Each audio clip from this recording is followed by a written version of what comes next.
കട്ടഞ്ചാരം കുടിച്ചോണ്ടിരിക്കുവാ. നിങ്ങൾക്ക് ഈ വീട്ടിലെ കാര്യങ്ങൾ എങ്ങനെയാ നടന്നു പോകുന്നതെന്ന് വല്ല ബോധമുണ്ടോ? 2 മാസമായി ഒരു പണിക്ക് പോകാണ്ട് ഈ വീട്ടിൽ കയറി നിങ്ങൾ അടയിരിക്കുന്നു. നടുവേദനയാണ് പുറംവേദനയാണെന്ന് പറഞ്ഞുകൊണ്ടുള്ള നിങ്ങളുടെ അഭിനയൊന്നും എന്റെ മുന്നിൽ വേണ്ട. ചെറുക്കൻ സമ്പാദിച്ചുകൊണ്ട് വരുന്ന കണ്ടിട്ടാണ് നിങ്ങളുടെ ഈ സുഖേടെന്നുള്ളതൊക്കെ എനിക്കറിയാം. വയ്യ പോലും. എന്തിനാ അമ്മ രാവിലെ ഞാൻ വഴക്കുണ്ടാക്കുന്നേ? എടാ 2 മാസത്തിന് മേളിലായി അങ്ങനെ എന്തെങ്കിലും ഒരു പണിക്ക് പോയിട്ട്. നിനക്ക് വീട്ടിലെ കാര്യങ്ങൾ എങ്ങനെയാ നടന്നു പോകുന്നതെന്ന് എന്തെങ്കിലും വിചാരമുണ്ടോ? അങ്ങേർക്കാ ബോധ്യമില്ല. 2 അറ്റവും കൂട്ടിമുട്ടിക്കാൻ പാടുപെട്ടോണ്ടിരിക്കുക ഞാനിവിടെ. ചിട്ടിയും വട്ടിയും ലോണും ഒക്കെ ആയിട്ട് എത്ര രൂപ വീടിന് കടമുള്ളതെന്ന് നിനക്കറിയാവോ? ഇതൊക്കെ എങ്ങനെ തീർക്കാനാ? നമുക്കെന്തെങ്കിലും ചെയ്യാമേ? ചെയ്യാം. ബാങ്കുകാരെ ഒന്ന് ജപ്തി ചെയ്യുമ്പോ പഠിച്ചോളും സ്വന്തം മോനും.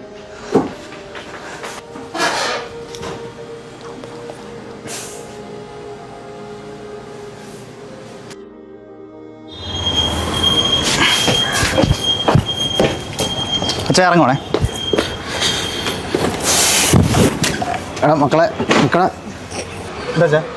മക്കളെ ഇച്ചിരി പൈസ എന്തെങ്കിലും ഉണ്ട് തന്നേച്ച് പോവും.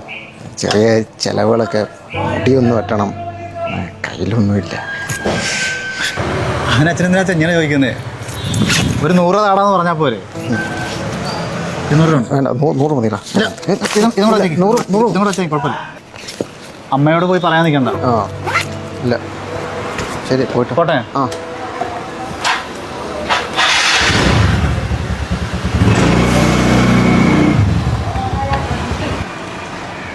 എടാ തനിക്കിത് എന്താ പറ്റിയേ?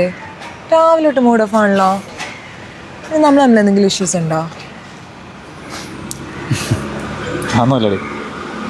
എൻ്റെ അറിവ് ശരിയാണെങ്കിൽ അച്ഛൻ്റെ 18ത്തെ വയസ്സോടെ ജോലിക്ക് പോകാൻ തുടങ്ങിയതാണ്. 40-45 വർഷത്തിനിടയിൽ ഒരു ദിവസം പോലും അച്ഛൻ വീട്ടിലിരുന്നതായിട്ട് അമ്മ പറഞ്ഞോ അല്ലെങ്കിൽ ഞാൻ ജനിച്ചതിന് ശേഷമോ ഒരറിവില്ല.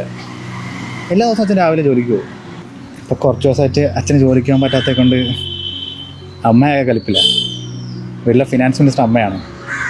ഇത്രയും നാളും അച്ഛൻ്റെ ഭാഗത്തുനിന്ന് വരുന്ന ഒരു വരുമാനം കൂടെ ചേർത്ത് വെച്ചാൽ വീട്ടിലെ കടങ്ങളൊക്കെ തീർത്തുകൊണ്ട് വരുന്നത്. ഒരുപാട് കടമുണ്ട്, നിനക്കറിയാലോ. ഇന്ന് ഞാൻ രാവിലെ ഓഫീസിൽ പോയി ഇറങ്ങാൻ നേരത്ത് അച്ഛൻ ആദ്യമായിട്ട് വന്ന് എൻ്റെ മുമ്പിൽ പൈസ കൊണ്ട് കൈ നീട്ടി. മുടി കെട്ടാൻ പൈസയില്ല, ഒരു 100 രൂപ ഉണ്ടെങ്കിൽ താടാന്ന് വെച്ചിട്ട്. അപ്പം തൊട്ട് എന്തോ ഇത്ര നാൾ അങ്ങനെയൊന്നും ഉണ്ടായിട്ടില്ല.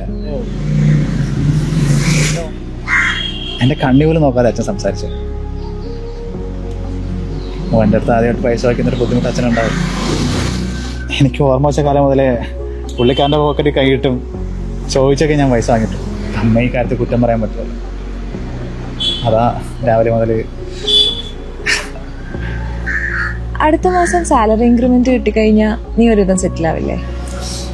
ഒരുവിധം. എങ്കിൽ നീ അച്ഛനെ ജോലിക്ക് വിടണ്ടോ? 28 വയസ്സിലൊരു മോനുണ്ടെന്ന് പറ നോക്കാം.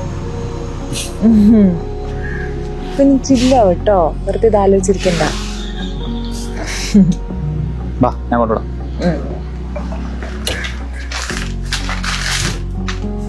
ഇതാർക്കാമേ 2 പൊതി? അച്ഛനും നിനക്കും. അച്ഛനെന്തിനാ പൊതിഞ്ഞെടുക്കുന്നേ? എടാ അക്കരെ വീട്ടിൽ പണിയുണ്ടെന്ന് പറഞ്ഞ അച്ഛൻ. എന്നാ അച്ഛന് പൊതിയണ്ട. അച്ഛൻ്റെ അടുത്ത് ഞാൻ പോകണ്ടെന്ന് പറഞ്ഞിട്ട്. എന്തീ പറയുന്നേ? അമ്മ ഇനി ഈ കുടുംബത്തിന് വേണ്ട പൈസയൊക്കെ ഞാൻ ജോലി ചെയ്തുണ്ടാക്കുന്നു. ഞാൻ തീർത്തോളാം നമ്മളെ കടങ്ങളും കാര്യങ്ങളൊക്കെ. അച്ഛനെ ജോലിക്കൊന്നും പോകണ്ട. അച്ഛൻ എത്ര വർഷമായിട്ടാണ് പണിയെടുക്കുന്നത്. വയ്യ പാവത്തിന്. ഇനിയെങ്കിലും റെസ്റ്റ് എടുക്കട്ടെ. തൽക്കാലത്തേക്ക് ഈ ചോറ് ഞാൻ കൊണ്ടുപോകാം. പോട്ടെ ഞാൻ.